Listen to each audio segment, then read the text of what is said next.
Hello my dear friends, once again most welcome everyone. एक बार फिर से आप सभी दोस्तों का आज के हमारी डेली करंट अफेयर के सेशन में स्वागत है।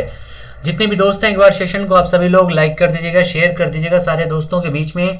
फिर हम लोग शुरू करते हैं आज यानी 16 फरवरी 2022 का करंट अफेयर। तो चलिए तैयार होते हैं आज के हमारे सेशन के लिए डियर। और याद रखिएगा मिशन सक्सेस, कुछ भी पढ़ें कितना भी पढ़ें लक्ष्य एक ही होना चाहिए, वह है आपकी सफलता। आइए बढ़ते हैं हमारे सेशन में। याद रखिएगा दोस्तों, नशा करना है तो मेहनत का करो ना, फिर बीमारी भी अगर आपको लगेगी तो वो कामयाबी की होगी।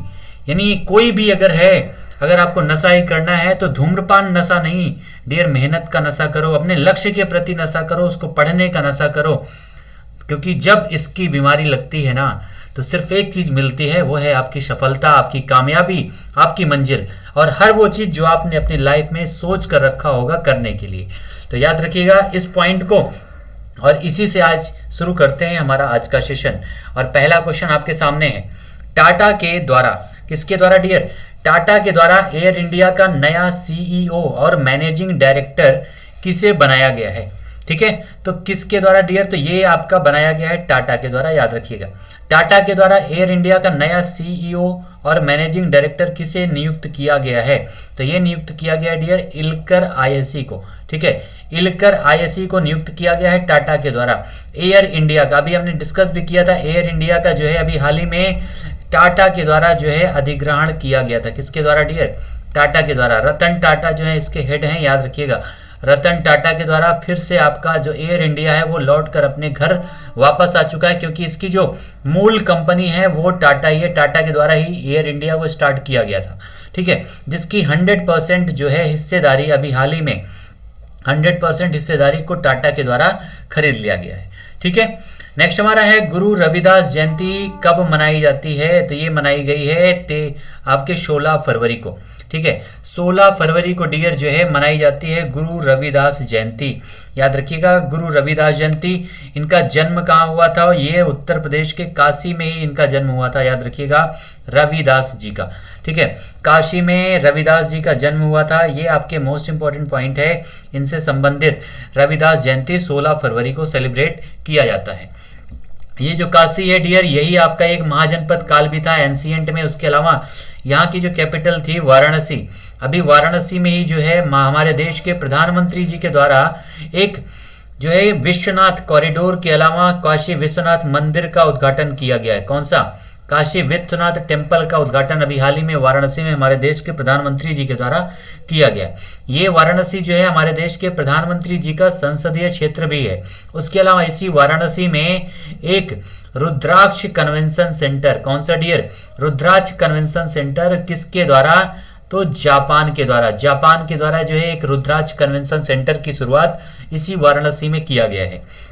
जापान क्या है? तो इसकी कैपिटल टोक्यो है और यहीं जापान में जो है ओलंपिक यानी ओलंपिक और आपका पैरा ओलंपिक का आयोजन किया गया था, जिसमें भारत ने 7 मेडल और पैरा ओलंपिक में भारत ने टोटल 19 मेडल जीते थे। इसी आपके जापान में 2021 में इसका आयोजन किया गया था। याद रखिएगा सारे पॉइंट इस टॉपिक से संबंधित। गुरु रविदास जयंती सेलिब्रेट किया जाता है 16 फरवरी को। नेक्स्ट हमारा है आईपीएल मेगा ऑक्शन में, कौन सा डियर? आईपीएल मेगा ऑक्शन में सबसे महंगे अनकैप्ड खिलाड़ी कौन बना है? तो आईपीएल का जो नया संस्करण है डियर वो चालू होने वाला है, उसका इस समय ऑक्शन चल रहा है, यानी खिलाड़ियों की खरीद की जा रही है। ठीक है, तो इस ऑक्शन में जो है सबसे महंगे अनकैप्ड खिलाड़ी कौन बने हैं? अनकैप्ड खिलाड़ी कौन बने हैं डियर? तो वो बने हैं आवेश खान। आवेश खान बने हैं। किसने खरीदा है? तो इसको जो है लखनऊ यानी उत्तर प्रदेश की जो टीम पहली बार खेल रही है, यूपी की टीम जो खेल रही है सबसे पहली बार, उसी के द्वारा इसको खरीदा गया है आवेश खान को। 2 नई टीमें इस बार बनी हैं, एक आपकी लखनऊ है, लखनऊ टाइटंस, दूसरी है अहमदाबाद। दोनों टीमों का नाम याद रखिएगा, 2 नई टीमें हैं। लखनऊ का कैप्टन किसे बनाया गया है? तो केएल राहुल को। ठीक है, केएल राहुल को जो है लखनऊ टीम का कैप्टन बनाया गया है। और अहमदाबाद का कैप्टन किसको बनाया गया डियर? तो हार्दिक पांड्या को। किसको? हार्दिक पांड्या को बनाया गया है। ऑलराउंडर है हार्दिक पांड्या, इन्हीं को अहमदाबाद टीम का कैप्टन बनाया गया है। और आवेश खान को सबसे महंगे अनकैप्ड खिलाड़ी के रूप में 10 करोड़ रुपए में खरीदा गया है। कितने में? 10 करोड़ रुपए में खरीदा गया है। याद रखिएगा आवेश खान को यूपी सरकार, उत्तर प्रदेश की जो टीम है उसके द्वारा। नेक्स्ट हमारा है PSLV। कौन सा? PSLV, ये आपका S है। PSLV C-52 में 2022 के पहले मिशन में 3 उपग्रहों को सफलतापूर्वक लॉन्च किसके द्वारा किया गया? PSLV C-52 के द्वारा, यानी जो याज हुआ उसमें जो यूज हुआ है प्रक्षेपास्त्र, वो कौन सा है? PSLV C-52। ठीक है, 2022 के पहले मिशन में 3 उपग्रहों को किसके द्वारा जो है लॉन्च किया गया है? किसके द्वारा लॉन्च किया गया डियर? तो भारत में उपग्रहों को लॉन्च कौन कर सकता है? वो है इसरो। ठीक है, इसरो के द्वारा लॉन्च किया गया है। इसरो का फुल फॉर्म क्या होता है? तो आपका इंडियन रिसर्च स्पेस ऑर्गेनाइजेशन होता है इसरो का फुल फॉर्म। ठीक है, इसकी स्थापना कब हुई थी डियर? तो 1961 में स्थापना हुई थी। हेड ऑफिस कहाँ पर है? तो इसकी हेड ऑफिस है बेंगलुरु में। बेंगलुरु में हेड ऑफिस है। और सोमनाथ, अभी हाल ही में जो है सोमनाथ जी को इसका जो है हेड बनाया गया है इसरो का। इसके पहले कौन था? तो इसके पहले थे के शिवान। ठीक है, के शिवान इसके पहले थे, याद रखिएगा। इसी इसरो के द्वारा चंद्रयान 1, चंद्रयान 2, मंगलयान मिशन 2013 में, उसके अलावा गगनयान 2023 में भेजा जाएगा, गगनयान। ठीक है, सारे पॉइंट याद रखिएगा। इसरो से संबंधित 1961 में स्थापना, बेंगलुरु इसकी हेड ऑफिस है। सोमनाथ जी इसके इस समय हेड हैं इसरो के। इंडियन स्पेस रिसर्च ऑर्गेनाइजेशन इसका क्या है? फुल फॉर्म है इसरो का। नेक्स्ट हमारा है जनवरी महीने का ICC player of the month का अवार्ड किसको दिया गया है? कौन से महीने का डियर? तो जनवरी महीने का। ठीक है, जनवरी महीने का प्लेयर ऑफ द मंथ का अवार्ड किसे दिया गया है? अगर हम प्लेयर ऑफ मंथ के अवार्ड की बात करें डियर, तो जितने भी अवार्ड हैं उन सारे अवार्ड के लिए हमने एक सेशन में 2021 के पूरे अवार्ड को 2021 के हमने डिस्कस किया है डियर। तो जिन लोगों ने नहीं देखा है, आप लोगों के लिए डिस्क्रिप्शन में वो लिंक दी गई है। आप जाकर के पूरे 2021 के करंट अफेयर को आसानी से आप लोग देख सकते हैं। ठीक है, पूरे 2021 के करंट अफेयर को आप लोग देख सकते हैं, जितना भी टॉपिक आपके बनते हैं करंट अफेयर से। तो जनवरी महीने के लिए आपका जो है प्लेयर ऑफ द मंथ का जो अवार्ड है किसको दिया गया है? तो ये दिया गया है कीगन पीटरसन को। किसको दिया गया डियर? कीगन पीटरसन को दिया गया है। और महिलाओं में दिया गया है हीथर नाइट को। महिलाओं में लिख लीजिएगा हीथर नाइट। ये पुरुषों में है, यानी मेल में कीगर पीटरसन। कहाँ के हैं कीगर पीटरसन? तो याद रखिएगा ये साउथ अफ्रीका के खिलाड़ी हैं। ठीक है, दक्षिण अफ्रीका के खिलाड़ी हैं कीगर पीटरसन। इन्हीं को दिया गया है पुरुषों में ICC player of the month का अवार्ड जनवरी महीने का। कौन सा? जनवरी महीने का। और महिलाओं में हीथर नाइट, ये कहाँ की खिलाड़ी हैं डियर? तो ये हैं इंग्लैंड की। ठीक है, इंग्लैंड की खिलाड़ी हैं हीथर नाइट, और इन्हीं को दिया गया है जनवरी महीने का महिलाओं में ICC player of the month का अवार्ड। भारत ने जब इस प्लेयर ऑफ द मंथ की अवार्ड शुरू हुई थी डियर, तो जनवरी में, फरवरी में और मार्च में लगातार 3 महीने जो है प्लेयर ऑफ द मंथ के अवार्ड भारतीय खिलाड़ियों को मिला था। किसको किसको? तो भुवनेश्वर कुमार, ऋषभ पंत और उसके अलावा कौन है? रविचंद्रन अश्विनी। ठीक है, रविचंद्रन अश्विनी, तीनों लोगों को जो है ये आपके अवार्ड मिल चुके हैं। याद रखिएगा, प्लेयर ऑफ द मंथ के अवार्ड जनवरी, फरवरी और मार्च के महीने में। तीनों पॉइंट याद रखिएगा, ये इस टॉपिक से संबंधित। ठीक है, नेक्स्ट हमारा है राष्ट्रीय उत्पादकता दिवस कब मनाया जाता है? तो राष्ट्रीय उत्पादकता दिवस डियर कब मनाया जाता है? तो 12 फरवरी को। ठीक है, 12 फरवरी को जो है राष्ट्रीय उत्पादकता दिवस सेलिब्रेट किया जाता है। मोस्ट इंपॉर्टेंट ये पॉइंट है, कई बार आपके एग्जाम में राष्ट्रीय उत्पादकता दिवस के बारे में क्वेश्चन भी एराइज हो चुका है, इसलिए इसको याद रखना आपके लिए मोस्ट इंपॉर्टेंट है डियर। ठीक है, नेक्स्ट क्वेश्चन की तरफ बढ़ते हैं। अगला हमारा क्वेश्चन क्या है? किसके द्वारा 22,000 से अधिक बैंक धोखाधड़ी के मामले में एबीजी शिपयार्ड के खिलाफ केस दर्ज किया गया है? किसने केस दर्ज किया है डियर? तो वो केस दर्ज किया है सीबीआई के द्वारा। ठीक है, सीबीआई के द्वारा जो ये केस आपका दर्ज कर दिया गया है एबीजी शिपयार्ड के खिलाफ। किस लिए? तो 22,000 से अधिक बैंक धोखाधड़ी के लिए ये केस दर्ज किया गया है, याद रखिएगा। नेक्स्ट हमारा है किस समूह के पूर्व अध्यक्ष और पद्म भूषण से सम्मानित उद्योगपति राहुल बजाज का हाल ही में निधन हो गया है? किसका? राहुल बजाज का। राहुल बजाज जो है किस समूह के पूर्व अध्यक्ष रह चुके हैं और साथ में इनको पद्म भूषण से भी सम्मानित किया जा चुका है। ठीक है, तो डियर ये कौन से हैं? बजाज समूह के। बजाज समूह के पूर्व अध्यक्ष हैं राहुल बजाज, जिनका अभी हाल ही में निधन हो गया है। इंडस्ट्रीज से बहुत इंपॉर्टेंट क्वेश्चन है इनके निधन के बारे में, ठीक है। तो आंसर हमारा हो जाएगा राहुल बजाज जो हैं ये बजाज समूह के जो हैं पूर्व अध्यक्ष रह चुके हैं। पद्म भूषण डियर की बात करें तो अभी हाल ही में पद्म आपके जितने भी पद्म पुरस्कार हैं उनकी घोषणा की गई है, ठीक है। जितने भी पद्म पुरस्कार हैं उन सारे पद्म पुरस्कारों की घोषणा अभी हाल ही में किया गया है। और ये जो पद्म पुरस्कार हैं कितने लोगों को दिया गया है, एक बार कमेंट सेक्शन में आप लोग आंसर बताइएगा। पद्म भूषण या पद्मश्री जितने भी आपके पुरस्कार हैं उन सारे पुरस्कारों से संबंधित एक अलग से वीडियो हमने अपलोड किया है, जिन्होंने नहीं देखा है। जितने लोगों को अवार्ड दिया गया है, कितनी महिलाओं को दिया गया है, कितने ट्रांसजेंडर को दिया गया है, जो भी इंपॉर्टेंट पॉइंट हैं उन सारे पॉइंट को हमने डिस्कस किया है उस वीडियो में। एक बार आप जाकर के जरूर देखिएगा पद्म भूषण पद्म पुरस्कारों की श्रृंखला को, ठीक है। नेक्स्ट हमारा है राष्ट्रीय नदी लिंकिंग नीति के तहत स्थापित पहला संस्थान कौन सा है। राष्ट्रीय नदी लिंकिंग नीति यानी मतलब क्या है, इसके द्वारा नदियों को जोड़ने की एक प्लान बनाई जा रही है, ठीक है। नदियों को आपस में जोड़ने की एक प्लान बनाई जा रही है डियर। और ये जो इसके तहत जो है स्थापित पहला संस्थान कौन सा है, तो वो है केन बेतवा लिंक परियोजना। कौन सी? केन बेतवा लिंक परियोजना है। प्राधिकरण एक बनाया गया है, जिस पहली बार ये संस्थान बनाया गया है इस लिंकिंग नीति के प्रोजेक्ट के तहत। नदी लिंकिंग प्रोजेक्ट ये क्यों चल रहा है डियर, तो ये कुछ ऐसी नदियां हैं जिनमें बाढ़ आ जाती है, कुछ ऐसी नदियां हैं जो हमेशा सूख जाती हैं। तो दोनों नदियों में बैलेंस बनाने के लिए और हर जगह पानी की उपलब्धता सुनिश्चित करने के लिए इस राष्ट्रीय नदी लिंकिंग प्रोजेक्ट को चलाया जा रहा है, ठीक है।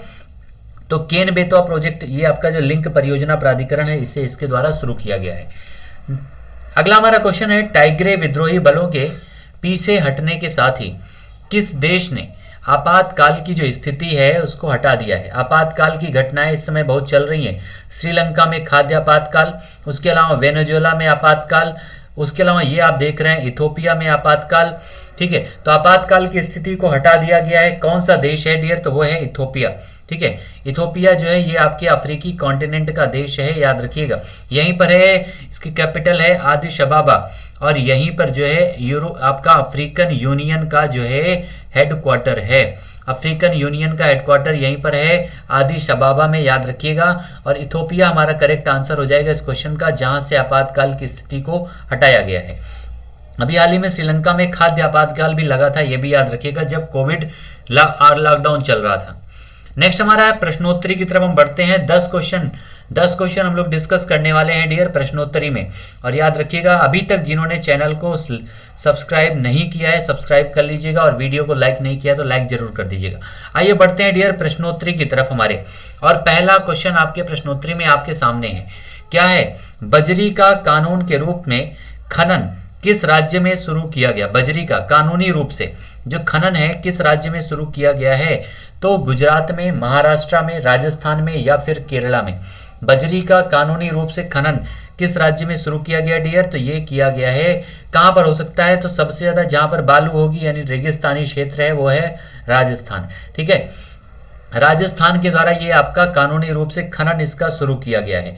राजस्थान की अगर हम बात करें डियर तो ये यहाँ की राजस्थान, ये सबसे पहला पॉइंट इसके बारे में याद रखना है कि ये भारत की सबसे ज्यादा जो क्षेत्रफल वाला राज्य है, सबसे बड़ा क्षेत्रफल वाला राज्य है राजस्थान। दूसरा पॉइंट क्या है? तो राजस्थान की जो कैपिटल है वो कौन सी है डियर? जयपुर, ठीक है। जयपुर कैपिटल है, जिसे पिंक सिटी के नाम से भी जाना जाता है, गुलाबी शहर के नाम से। यहीं पर है आपका जयपुर में हवा महल। कौन सा? जयपुर में हवा महल है यहीं पर आपके जयपुर में। उसके अलावा जयपुर जो एयरपोर्ट है वो अडानी ग्रुप को सौंप दिया गया है, ये भी पॉइंट याद रखिएगा, जयपुर से संबंधित। उसके अलावा आप देखेंगे तो राजस्थान में चित्तौड़गढ़ नेशनल पार्क है। कौन सा? Chittorgarh national park. उसके अलावा कुंभलगढ़ नेशनल पार्क कहां पर है? कुंभलगढ़ नेशनल पार्क ये भी है राजस्थान में। सरिस्का नेशनल पार्क कहां पर है डियर? तो सरिस्का जो है ये भी राजस्थान में है। उसके अलावा केवलादेव पक्षी विहार, कौन सा? केवलादेव एक पक्षी अभ्यारण्य है और ये भी कहां पर है? राजस्थान में ही है। महाराणा प्रताप झील कहां पर है डियर? महाराणा प्रताप झील जो है ये भी है राजस्थान में। सारे पॉइंट याद रखिएगा। राजस्थान से संबंधित सबसे ज्यादा पॉपुलेशन है, जयपुर कैपिटल है, पिंक सिटी हवा महल यहीं पर है, चित्तौड़गढ़, कुंभलगढ़, सरिस्का, केवलादेव सारे पक्षी अभ्यारण्य और नेशनल पार्क कहाँ पर है? राजस्थान में ही है। महाराणा प्रताप झील कहाँ पर है? तो यहीं पर है। कई सारे फोर्ट यानी कई सारे दुर्ग और किले भी आप राजस्थान में आपको देखने को मिलेंगे। और भारत का सबसे बड़ा मरुस्थल थार का मरुस्थल कहाँ पर है? राजस्थान में ही है। ये पाकिस्तान से टच होने वाला एक देश, एक राज्य है। कौन से देश से टच होता है? तो पाकिस्तान से। सारे पॉइंट याद रखिएगा इससे संबंधित राजस्थान से। ठीक है, आइए बढ़ते हैं नेक्स्ट पॉइंट पर डियर। नेक्स्ट हमारा क्वेश्चन है 1992 बैच के आईएएस अधिकारी नाम क्या है? विनीत जोशी। विनीत जोशी को जो है हाल ही में किसके अध्यक्ष के रूप में नियुक्त किया गया है? ठीक है, सीबीएसई के, आईईबी के, रॉ के या फिर इसरो के, किसके अध्यक्ष के रूप में इनको नियुक्त किया गया है डियर? 1992 के बैच के हैं, याद रखिएगा। नाम है विनीत जोशी। क्या नाम है? विनीत जोशी इनका नाम है, जिन्हें हाल ही में ये नियुक्ति दी गई है। तो किस में नियुक्ति दिया गया डियर? तो वो है, याद रखिएगा, सीबीएसई में। ठीक है, सीबीएसई में इनकी नियुक्ति की गई है। और ये सारे आईबी हो गया, आपका रॉ हो गया, इसरो हो गया, ये सारे आपके जो हैं क्या हैं? एक तरह के ऐसे संस्थान होते हैं जो इन्वेस्टिगेशन प्रोसेस में ध्यान देते हैं। सीबीएस सॉरी, ये आपका सीबीआई है। ठीक है, ये थोड़ा सा यहाँ पर गलत हो गया डियर। कौन सा है? सीबीआई। ठीक है, सीबीआई। सीबीआई के जो है अध्यक्ष इनको नियुक्त किया गया है, विनीत कुमार जोशी को। 1992 बैच के आईएएस अधिकारी हैं। ठीक है, चलिए बढ़ते हैं नेक्स्ट क्वेश्चन की तरफ डियर। अगला हमारा क्वेश्चन है भारत का दूसरा सबसे बड़ा मेला नाम क्या है? मेदराम जात्रा इसका नाम है। भारत का दूसरा सबसे बड़ा मेला है। भारत का दूसरा सबसे बड़ा मेला कहां पर शुरू किया गया है या किस राज्य में इसका आयोजन किया गया है? ठीक है, अगर आपके पास ये जो क्वेश्चन आपके सामने है कि भारत का दूसरा सबसे बड़ा मेला है मेदराम जात्रा, तो एक चीज आपके दिमाग में आ रही होगी कि भारत का पहला सबसे बड़ा मेला कौन सा है? तो पहला सबसे बड़ा मेला कौन सा है डियर? तो कुंभ है। ठीक है, कुंभ जो है भारत का सबसे बड़ा मेला है, जो 4 स्थानों पर लगता है। कितने स्थानों पर डियर? 4 स्थानों पर लगता है। वो 4 स्थान कौन कौन से हैं? तो पहला है आपका प्रयाग, यानी इलाहाबाद में आपका प्रयाग है। दूसरा आपका है हरिद्वार। कौन सा? हरिद्वार में लगता है। तीसरा है आपका मध्य प्रदेश में, उज्जैन में। और चौथा है आपका नासिक में। तो ये भी पॉइंट याद रखिएगा, कुंभ का मेला 4 स्थानों पर लगता है प्रति 12 वर्ष पर। हर 12 वर्ष पर इस मेले का आयोजन किया जाता है, जो सबसे बड़ा मेला है भारत का। लेकिन यहाँ पर है भारत का दूसरा सबसे बड़ा मेला, वो कौन सा है? तो मेदराम जात्रा, ये भी नाम याद रख लीजिएगा। और इसको जो है कहाँ पर, किस राज्य में इसकी शुरुआत की गई है? तो ये आपका शुरू किया गया डियर तेलंगाना में। कहाँ पर? तेलंगाना राज्य में जो है इसको शुरू किया गया है। किसके द्वारा इसका प्रबंधन किया जा रहा है? तो जनजाति मंत्रालय। ठीक है, जनजातीय जो मंत्रालय है उसी के द्वारा इसकी शुरुआत की गई है इस मेले की। ठीक है, फरवरी महीने में इसको सेलिब्रेट किया जाता है तेलंगाना सरकार के द्वारा। उसके अलावा ये मेला जो है किस जनजाति के द्वारा मनाया जाता है डियर? तो याद रखिएगा, तेलंगाना में एक जनजाति पाई जाती है, कोया जनजाति। कौन सी? कोया जनजाति। ये जो है आपकी यहाँ पर पाई जाती है तेलंगाना में, जो इस उत्सव को 4 दिनों तक सेलिब्रेट करती है। ठीक है, कितने दिनों तक डियर? तो 4 दिनों तक इसको सेलिब्रेट किया जाता है। और ये कोया जनजाति तेलंगाना की सबसे बड़ी जनजाति है, ये भी याद रखिएगा। कहाँ की? तेलंगाना की, जो आपके तेलंगाना और आंध्र प्रदेश में फैली हुई है इस प्रकार की जनजाति। ठीक है, सारे पॉइंट याद रखिएगा। इस उत्सव से संबंधित ये एक प्रकार का आदिवासी उत्सव है, ये भी याद रखिएगा। और इसका काम क्या है डियर? तो ये जो है एक तरह से जो अन्यायपूर्ण शासक होते थे उनके खिलाफ विद्रोह के रूप में इसको, इस उत्सव की शुरुआत की गई है। यानी एक जो है कहानी उस समय प्रचलित थी कि एक माँ और बेटी के ये सम्मान की लड़ाई थी जो एक शासक के खिलाफ थी, जिसके लिए इस त्योहार को मेदराम गांव से इसकी शुरुआत जहां पर हुई थी वहीं से सेलिब्रेट किया जाता है। ये आपका तेलंगाना में एक डिस्ट्रिक्ट है जिसका नाम है वारंगल डिस्ट्रिक्ट। ठीक है, वहीं पर पड़ता है, ये भी याद रखिएगा। कहाँ पर डियर? वारंगल डिस्ट्रिक्ट में। और इसे जो है समक्का सरलम्मा यात्रा के नाम से भी जाना जाता है। क्या नाम से? तो इसका नाम जो है समक्का, इसका नाम जो है समक्का सरलम्मा यात्रा के नाम से भी इसको जानते हैं, ये भी याद रखिएगा, इस तेलंगाना से संबंधित। तेलंगाना जो है आपका 2014 में एक नया राज्य बना था आंध्र प्रदेश से अलग होकर। आंसर हमारा हो जाएगा तेलंगाना, कैपिटल इसकी हैदराबाद। नेक्स्ट हमारा क्वेश्चन है, किस देश में 50 सालों में पहली बार इमरजेंसी एक्ट को लागू किया गया है? ये देखिए, अभी हम इमरजेंसी आपातकाल सारी बातें ही कर रहे थे और एक देश में और फिर से इमरजेंसी लागू किया जा चुका है। फिर से एक देश में इमरजेंसी लग चुकी है डियर, और वो देश कौन सा है? और यहाँ पर सबसे खास बात है कि इस 50 सालों में पहली बार यहाँ पर इमरजेंसी लगी है इस देश में। वो कौन सा है? अमेरिका में, श्रीलंका में, कनाडा में, वेनेजुएला में। तो श्रीलंका में तो हमने डिस्कस कर लिया था पहले ही कि खाद्य आपातकाल यहाँ पर लगा था। कौन सा? खाद्यान्न आपातकाल जो है श्रीलंका में लगा था, याद रखिएगा। लेकिन ये जो आपका आपातकाल है ये कहाँ पर, किस जगह पर शुरू की गई है डियर? कहाँ पे? तो ये है एक देश उत्तरी अमेरिका में। कहाँ पर? उत्तरी अमेरिका में एक देश है जिसका नाम है कनाडा।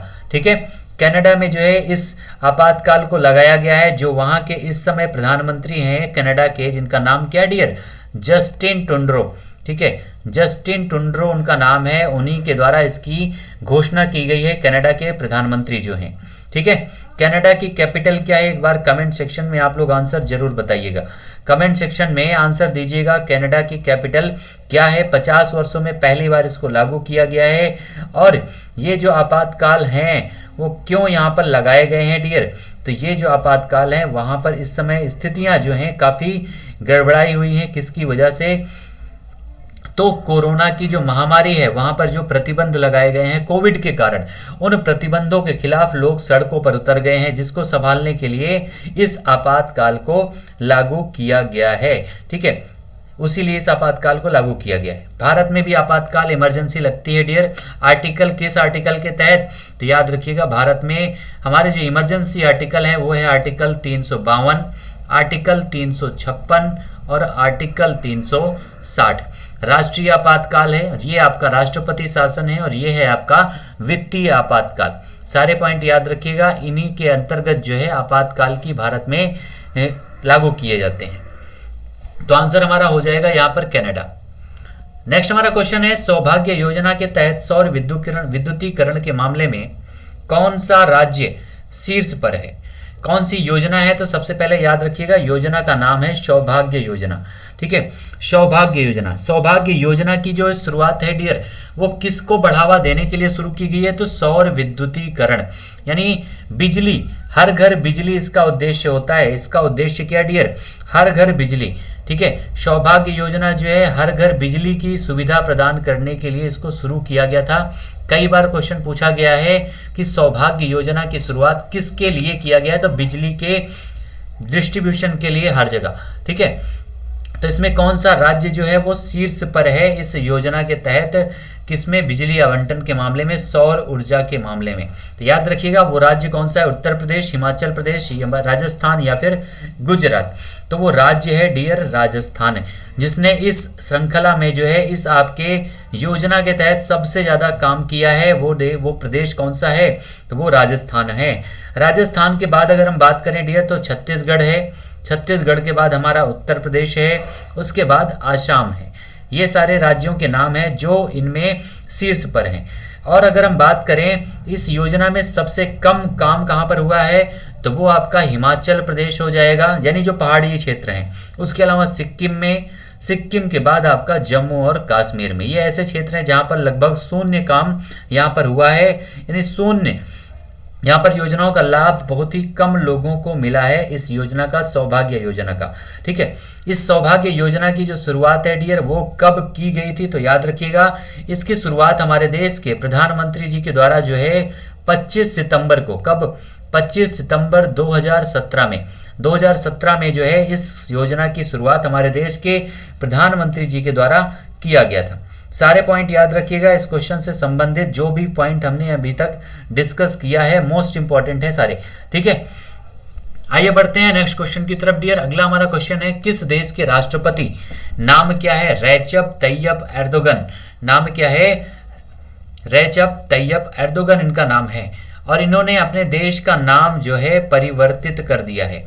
देश का नाम परिवर्तित कर दिया है। वो कौन सा देश है जिसने अभी हाल ही में अपने देश का नाम जो है परिवर्तित किया है डियर? तो वो देश कौन सा है? तुर्की, सऊदी अरब, ईरान या फिर पाकिस्तान। तो वो देश है डियर तुर्की। ठीक है, तुर्की के जो राष्ट्रपति हैं जिनका नाम है क्या, रेजब तैयब एर्दोगन जो हैं, जिनको राष्ट्रपति का नाम याद रहा होगा उनको आंसर भी ऑटोमेटिक पता चल गया होगा। तो आंसर यहाँ पर हमारा हो जाएगा तुर्की। ठीक है, तुर्की के द्वारा ही जो है अभी हाल ही में अपना नाम, देश का नाम चेंज करके क्या कर दिया गया है डियर, तो वो है तुर्कीये। उसका नाम कर दिया गया है तुर्कीये, तुर्की का नाम परिवर्तित करके। ठीक है, और ये जो तुर्की का नाम है ये परिवर्तित क्यों किया गया है, तो टर्किश भाषा में तुर्की को जो है तुर्कीये कहा जाता है, जिसकी वजह से इस नाम को दिया गया है। और ये जो है आपके 1923 से पहले जो है तुर्की को इसी नाम से, तुर्कीये नाम से ही जाना जाता था, जिसकी वजह से ऐसे परिवर्तन किए गए हैं। उसके अलावा अगर हम बात करें डियर और कौन कौन से देश हैं जिन्होंने अपना नाम बदला है, तो याद रखिएगा कि जो नीदरलैंड है, नीदरलैंड जो है उसका पहले नाम था हॉलैंड। ठीक है, पहले हॉलैंड उसका नाम था, जिसने अपना नाम चेंज करके क्या किया था, नीदरलैंड कर लिया था। ठीक है, उसके अलावा मैसिडोनिया जो है, मैसिडोनिया ने भी अपना नाम परिवर्तित किया था और उसका नाम क्या हो गया था, तो उत्तरी मैसिडोनिया उसका नाम हो गया था। उसके अलावा आप देखेंगे तो ईरान जो है, ईरान जो देश है वो पहले फारस होता था। ईरान पहले जो है फारस के नाम से जाना जाता था, लेकिन अब उसका नाम क्या हो गया, तो ईरान के नाम से जाना जाने लगा। तो ये सारे ऐसे देश हैं जिन्होंने अपने नामों में परिवर्तन किया है और यहाँ पर आंसर हमारा हो जाएगा तुर्की। नेक्स्ट हमारा क्वेश्चन है, फरवरी 2022 में किस देश के राष्ट्रपति ने अपनी इंडो पैसिफिक रणनीति जारी की है? कौन सा देश है जिसने अपने राष्ट्रपति ने अपने इंडो पैसिफिक रणनीति को जारी किया है? वो देश कौन सा है डियर? फ्रांस है, जापान है, ऑस्ट्रेलिया है या फिर अमेरिका है? तो वो कौन सा देश है जिसने इस नीति को जारी किया है, अपने कौन सी इंडो पैसिफिक नीति? ठीक है, इंडो पैसिफिक मतलब क्या होता है, जो आपका हिंद महासागर और प्रशांत महासागर के बीच में रणनीतियां बनाने की है। तो वो किसने जारी किया है, वो है अमेरिका। ठीक है, अमेरिका के द्वारा जो है ये आपके जारी किया गया नीति, इस वहां के राष्ट्रपति के द्वारा। तो राष्ट्रपति कौन है डियर? जो बाइडन। जो बाइडन जो है अमेरिका के राष्ट्रपति हैं और यहाँ की जो कैपिटल है उसका नाम क्या है, वॉशिंगटन डीसी।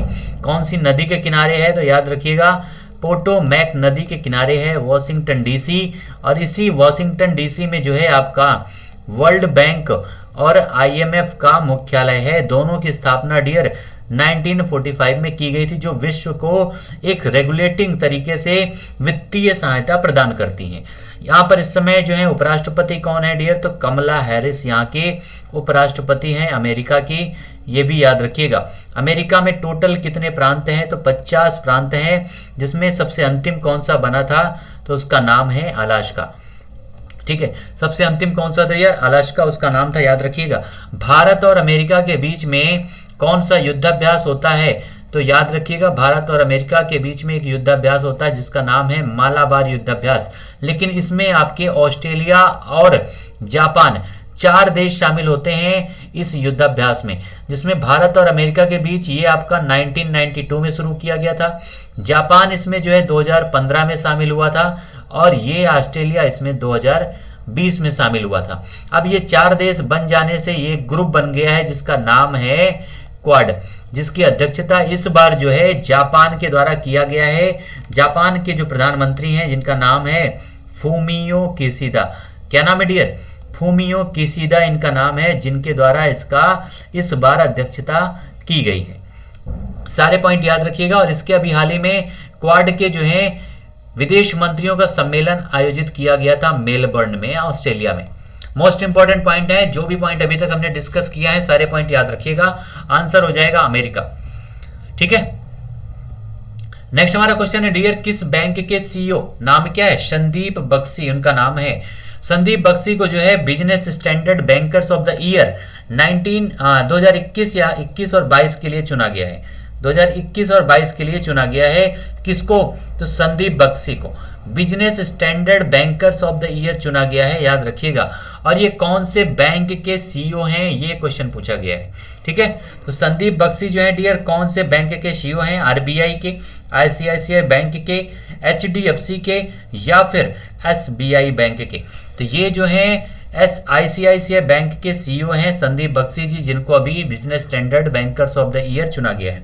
दोनों बैंकों की स्थापना डियर 1994 में हुई थी, याद रखिएगा, आईसीआईसीआई और एचडीएफसी, जब भारत में प्राइवेटाइजेशन की शुरुआत की गई थी।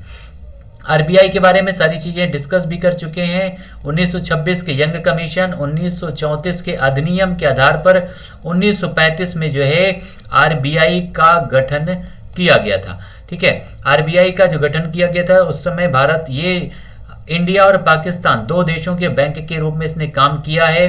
सर ऑसबर्न स्मिथ जो है डियर, ऑसबर्न स्मिथ इसके जो है हेड पहले गवर्नर थे स्मिथ, याद रखिएगा, सर ऑसबर्न स्मिथ। इस समय इसके गवर्नर कौन है? तो शक्तिकांत दास जी। ठीक है, शक्तिकांत दास जी इस समय इसके गवर्नर हैं। आरबीआई के द्वारा अभी हाल ही में रेपो रेट की घोषणा की गई थी डियर, कितना है? 4% है रेपो रेट। सारी चीजें याद रखिएगा, मोस्ट इंपॉर्टेंट है। तो आंसर हमारा यहाँ पर क्या हो जाएगा डियर? आईसीआईसीआई बैंक हो जाएगा यहाँ पर हमारा करेक्ट आंसर। नेक्स्ट हमारा है पहली भारतीय plastic waste neutral FMCG company कौन बनी है? एफएमसीजी कंपनी कौन बनी है? पहली भारतीय, डाबर, रिलायंस, लैक्मी, एमवे। ठीक है, जिसने जो है plastic waste neutral FMCG company के रूप में पहली भारतीय कंपनी बनी है, वो कौन सी है डियर? तो वो है डाबर। ठीक है, आंसर क्या हो जाएगा? डाबर हमारा करेक्ट आंसर हो जाएगा। डाबर झंडू चंपरा साहब का, इसके जो ब्रांड एम्बेसडर थे कौन थे? अमिताभ बच्चन। ठीक है, अमिताभ बच्चन। अमिताभ बच्चन कई सारे चीज़ों के ब्रांड एम्बेसडर हैं, जिसमें आपका डॉबर भी है। डॉबर के अलावा गुजरात टूरिज्म, गुजरात पर्यटन भी है। भारत का स्वच्छता अभियान भी है, यानी दरवाजा बंद अभियान जिसको कहते हैं, दरवाजा बंद मिशन, उसमें भी ब्रांड एम्बेसडर हैं। मैगी में ब्रांड एम्बेसडर हैं। ठीक है, इन सारी चीज़ों, उसके अलावा पोलियो के ब्रांड एम्बेसडर हैं सबसे इंपॉर्टेंट। ठीक है, सारी चीज़ों के ब्रांड एम्बेसडर अमिताभ बच्चन, और इसी डाबर के द्वारा जो है ये आपकी पहली भारतीय plastic waste neutral FMCG company बनी है डाबर। नेक्स्ट हमारा है किसके द्वारा किशनगंज में देश की सबसे बड़ी कुश्ती अकादमी स्थापित की गई है? किसके द्वारा स्थापित किया गया डियर? नीति आयोग के द्वारा, भारतीय रेलवे के द्वारा, खेल मंत्रालय के द्वारा, या फिर अंतर्राष्ट्रीय ओलंपिक समिति के द्वारा? किसके द्वारा जो है किशनगंज में, कहां पर? ये पॉइंट याद रखिएगा, इसकी लोकेशन क्या है डियर, कि कहां पर इसको जो है स्थापित किया गया है इस कुश्ती को। तो याद रखिएगा ये जो किशनगंज है दिल्ली में, कहां पर? ये दिल्ली में है। ठीक है, दिल्ली में किशनगंज में ये आपका स्थापित किया गया देश की सबसे बड़ी कुश्ती एकेडमी, जो पूरी तरह से आधुनिक सुविधाओं से लैस है। ये कुश्ती एकेडमी लगभग 30 से 31 करोड़ की लागत से जो है इसका निर्माण किया जा रहा है। 30 से 31, 30.7 कितने से? 30.76 करोड़ रुपए से इसका निर्माण किया गया है दिल्ली के किशनगंज में। ठीक है, किसके द्वारा किया जा रहा है डियर? तो ये किया जा रहा है भारतीय रेलवे के द्वारा। ठीक है, इंडियन रेलवे के द्वारा जो है इसकी जो है शुरुआत की जा रही है, याद रखिएगा, इंडियन रेलवे के द्वारा। उसके अलावा भारतीय रेलवे जो आपका है डिपार्टमेंट, इसकी तरफ से कौन कौन से खिलाड़ी हैं डियर जिन्होंने अभी तक हमारे देश का नाम कुश्ती में रोशन किया है? तो उसमें सबसे पहला नाम आता है सुशील कुमार, जिसने भारत को लगातार 2 मेडल जिताए थे 2 ओलंपिक में, 2008 में और 2012 में। पहले खिलाड़ी बने थे भारत के जिन्होंने लगातार 2 ओलंपिक में भारत को एक एक मेडल दिलाया था, सुशील कुमार ने। उसके अलावा 2016 में आप नाम जानते होंगे कि साक्षी मलिक का, वो भी रेलवे की तरफ से खेली थी साक्षी मलिक। उसके अलावा बजरंग पुनिया और रवि कुमार दाहिया और बजरंग पुनिया, दोनों का नाम तो आपने सुना ही होगा। इस बार भी उन्होंने पदक जिताया है भारत को 2020 के ओलंपिक में। ठीक है, ये भी रेलवे की तरफ से ही खेलते हैं, और खेल को बढ़ावा देने के लिए ही भारतीय रेलवे के द्वारा ये आपका शुरू किया गया है किशनगंज में देश की सबसे बड़ी कुश्ती एकेडमी की स्थापना। आंसर हो जाएगा इंडियन रेलवे हमारा करेक्ट आंसर। ठीक है, तो ये सारे डियर हमारे आज के सेशन के क्वेश्चन थे, जो भी मोस्ट इंपॉर्टेंट क्वेश्चन बनते हैं आपके एग्जाम के लिए। तो जितने भी हमारे दोस्त आज सेशन में हमारे साथ जुड़े हुए थे, उम्मीद करते हैं आप सभी लोग सेशन को एक बार लाइक जरूर कर दीजिएगा, शेयर कर दीजिएगा सारे दोस्तों के बीच में, और जिन्होंने अभी तक चैनल को सब्सक्राइब नहीं किया है सब्सक्राइब जरूर कर लीजिएगा। ठीक है, मिलते हैं डियर फिर से अगले सेशन में नए टॉपिक के साथ में। तब तक आप सभी लोग जो है एंजॉय कीजिए, मस्ती के साथ पढ़ते रहिए। फिर से मिलते हैं अगले सेशन में, तब तक के लिए आप सभी लोगों को thank you so much all my dear students, thank you so much.